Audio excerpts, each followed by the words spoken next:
നമസ്കാരം. സമൂഹമാധ്യമങ്ങളിൽ പലപ്പോഴും നിറഞ്ഞു നിൽക്കുന്ന കുടുംബമാണ് നടൻ കൃഷ്ണകുമാറിൻ്റേത്. വലിയ ആരാധക വൃന്ദമുള്ള താരകുടുംബം. കൃഷ്ണകുമാറും ഭാര്യ സിന്ധുവും 4 മക്കളായ അഹാന, ദിയ, ഇഷാനി, ഹൻസിക എന്നിവരും സ്വന്തമായി യൂട്യൂബ് ചാനൽ നടത്തുന്നുണ്ട്. അങ്ങനെ സന്തോഷകരമായുള്ള അവരുടെ ജീവിതം പലപ്പോഴും പലരും കണ്ടിട്ടുണ്ടാകും. സമൂഹമാധ്യമങ്ങളിൽ ട്രെൻഡിംഗ് ആണ് കുടുംബമെങ്കിലും ഇക്കഴിഞ്ഞ മാസങ്ങളിൽ മറ്റ് ചില വാർത്തകളിലൂടെയും കുടുംബം വാർത്താലോകത്ത് നിറഞ്ഞിരുന്നു. കൃഷ്ണകുമാറും കുടുംബവും തങ്ങളെ തട്ടിക്കൊണ്ടുപോയി എന്നും ഭീഷണിപ്പെടുത്തിയെന്നും പരാതിയുമായി 3 പെൺകുട്ടികൾ രംഗത്ത് വന്നതിനെക്കുറിച്ച് പലർക്കും അറിയാമായിരിക്കും. ഇതിന് പിന്നാലെ കുടുംബത്തിലേക്ക് പുതിയ ഒരു അതിഥി വന്നതിൻ്റെ സന്തോഷത്തിലായി എല്ലാവരും. ദിയയുടെ ഡെലിവറി വീഡിയോ 86 ലക്ഷത്തോളം പേരാണ് കണ്ടത്. മലയാള മാധ്യമങ്ങളടക്കം ചരിത്രപരമായ ഒരു സംഭവമായിട്ടാണ് ഇതിനെ വിശേഷിപ്പിച്ചത്. എന്തായാലും വളരെ സന്തോഷത്തിലാണ് ആ കുടുംബം ഇപ്പോൾ കടന്നു പോകുന്നത്.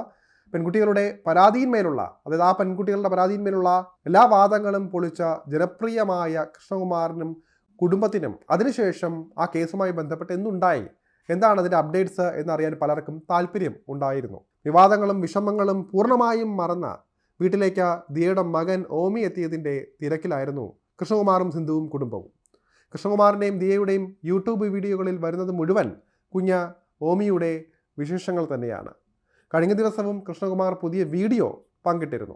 ഇതിലാണ് സാമ്പത്തിക തട്ടിപ്പുമായി ബന്ധപ്പെട്ട ആ ഒരു കേസുമായി ബന്ധപ്പെട്ട ചില അപ്ഡേറ്റുകൾ കൃഷ്ണകുമാർ പങ്കുവയ്ക്കുന്നത്. വീഡിയോയിൽ ദിയയും സിന്ധുവും ഒപ്പമുണ്ട്. ചിലർ മറ്റുള്ളവരെ കാണിക്കാൻ വേണ്ടി അമിതമായി ജോലി ചെയ്യുന്നതിനെക്കുറിച്ച് പറഞ്ഞു വരുമ്പോഴാണ് സാമ്പത്തിക തട്ടിപ്പ് കേസിൻ്റെ ഇപ്പോഴത്തെ അവസ്ഥയെക്കുറിച്ച് കൃഷ്ണകുമാർ തന്നെ പറയുന്നത്. ആരും ശ്രദ്ധിക്കുന്നില്ല എങ്കിൽ പോലും സിൻസിയറായി ജോലി ചെയ്യണമെന്ന് കൃഷ്ണകുമാർ പറയുമ്പോഴാണ് ദിയ ഈ വിഷയം എടുത്തിരുന്നത്. തൻ്റെ സ്ഥാപനത്തിലെ മുൻ ജീവനക്കാരികൾ QR കോഡ് വഴി നടത്തിയ സാമ്പത്തിക തിരിമറിയെക്കുറിച്ച് ദിയ കൃത്യമായി പരാമർശിക്കുന്നുണ്ട്. 3 പേരുടെ സിൻസിയറിറ്റി കണ്ടതിൻ്റെ ക്ഷീണം ജീവിതത്തിൽ ഇപ്പോഴും മാറിയിട്ടില്ല എന്ന തമാശയായാണ് ദിയ ഇതിൽ പറയുന്നത്. എൻ്റെ വയറ്റിൽ കിടന്ന കൊച്ചിന് പോലും ആ സിൻസിയറിറ്റിയുടെ ക്ഷീണം മാറിയിട്ടില്ല എന്നും ദിയ പറയുന്നുണ്ട്. അവൻ സംസാരിക്കാൻ തുടങ്ങുമ്പോൾ ആദ്യം ചോദിക്കുന്നത് ഇതായിരിക്കും, 3 ആൻറ്റിമാർ ഉണ്ടായിരുന്നല്ലോ, കാണുന്നില്ലല്ലോ എന്നായിരിക്കുമെന്നാണ് ദിയ ഇവിടെ പറയുന്നത്. ഈ സംഭാഷണത്തിനിടെയാണ് കൃഷ്ണകുമാർ കേസിൻ്റെ പുതിയ അപ്ഡേറ്റുകൾ പറയുന്നത്. അവരുടെ കാര്യം എന്തായി, കേസ് എന്തായി എന്നൊക്കെ പലരും ചോദിക്കുന്നുണ്ട്. കേസ് ക്രൈംബ്രാഞ്ച് ഏറ്റെടുത്തിരിക്കുകയാണ്. നേരത്തെ ജീവനക്കാരികളുടെ ഈ ഒരു ജാമ്യാപേക്ഷ തിരുവനന്തപുരം അഡീഷണൽ സെഷൻസ് കോടതി തള്ളിയിരുന്നു. തുടർന്ന് അവർ ഒളിവിൽ പോവുകയായിരുന്നു. ഇപ്പോൾ ഹൈക്കോടതിയിൽ മുൻകൂർ ജാമ്യത്തിന് അപേക്ഷ നൽകിയിരിക്കുകയായിരുന്നു അവർ. ഞങ്ങൾ അതിനെ വെയിറ്റ് ചെയ്യുകയാണെന്നാണ് കൃഷ്ണകുമാർ പറഞ്ഞത്. എന്തായാലും ഇതൊരു പാഠമാണ് പലർക്കും. കാരണം സ്വാതന്ത്ര്യം എന്നൊരു കാര്യമുണ്ട്. നമുക്ക് ഇഷ്ടമുള്ളയിടത്ത് ഇഷ്ടമുള്ളപ്പോൾ ഇഷ്ടമുള്ള രീതിയിൽ പോകാൻ പറ്റണം. എന്നാൽ അവരുടെ അവസ്ഥ ആലോചിക്കുക. ഒരിടത്തും ഇറങ്ങി നടക്കാൻ വയ്യ, ഒരിടത്തും പോകാൻ പറ്റാത്ത അവസ്ഥ. അവിടെയാണ് സ്വാതന്ത്ര്യം ഇല്ലാതാകുന്നതിൻ്റെ ബുദ്ധിമുട്ട് മനസ്സിലാകുന്നതെന്നും കൃഷ്ണകുമാർ പറയുന്നുണ്ട്. എന്തെങ്കിലും തെറ്റ് ചെയ്യുമ്പോൾ ഓർക്കുക, ഇന്ന് ജീവിതത്തിൽ നമുക്ക് കിട്ടിയിരിക്കുന്ന പല സൗഭാഗ്യങ്ങളും ഇല്ലാതെയാകും. ഒരു ഉദാഹരണമാണ് സ്വാതന്ത്ര്യം. ചെറിയ നിമിഷത്തിൽ നമുക്ക് പലതും തോന്നും, അത് എങ്ങനെയെങ്കിലും കൺട്രോൾ ചെയ്യുക.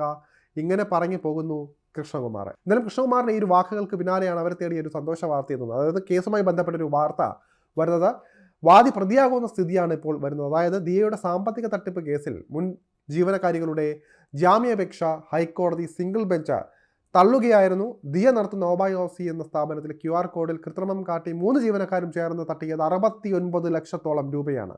എന്തായാലും തങ്ങളുടെ അക്കൗണ്ടിലേക്ക് ഇത് വകമാറ്റിയതിൻ്റെ കൃത്യമായ തെളിവുകൾ പോലീസിനടക്കം ലഭിച്ചിട്ടുണ്ട്. അന്വേഷണത്തോട് സഹകരിക്കാതെ പ്രതികളെ കിട്ടിയാൽ മാത്രമേ കൂടുതൽ വിവരങ്ങൾ എന്തായാലും ലഭിക്കുകയുള്ളൂ എന്ന് ക്രൈംബ്രാഞ്ച് ഹൈക്കോടതിയിൽ ഇപ്പോൾ അറിയിച്ചിട്ടുണ്ട്.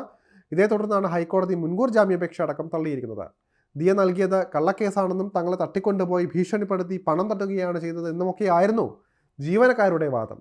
ഹൈക്കോടതിയിൽ നിന്നും ജീവനക്കാരികൾക്ക് തിരിച്ചടി ഉണ്ടായ ഈ ഒരു സാഹചര്യത്തിൽ ഇനി അവർക്ക് അന്വേഷണ സംഘത്തിന് മുന്നിൽ ഹാജരാകേണ്ടി വരും. എന്തായാലും അതല്ലെങ്കിൽ അറസ്റ്റ് അടക്കമുള്ള നടപടികളിലേക്ക് അന്വേഷണ സംഘം നീങ്ങും. എന്തായാലും കൃഷ്ണകുമാറിൻ്റെ വാക്കുകൾ തന്നെയാണ് ഇപ്പോൾ പ്രസക്തമാകുന്നത്. നാണം കെട്ടി നിൽക്കുന്ന അവസ്ഥയാണ്, പുറത്തിറങ്ങി നടക്കാൻ പറ്റാത്ത അവസ്ഥയാണ്, സ്വാതന്ത്ര്യം എന്തെന്ന് അറിയാൻ പറ്റാത്തൊരവസ്ഥയാണ് ഈ ജീവനക്കാരികൾക്കുള്ളത്. എന്തായാലും കേസിൽ അന്തിമ വിജയം കൃഷ്ണകുമാറിനും കുടുംബത്തിനും തന്നെയാകുമെന്നാണ് ഇതിലൂടെ വ്യക്തമാകുന്നത്.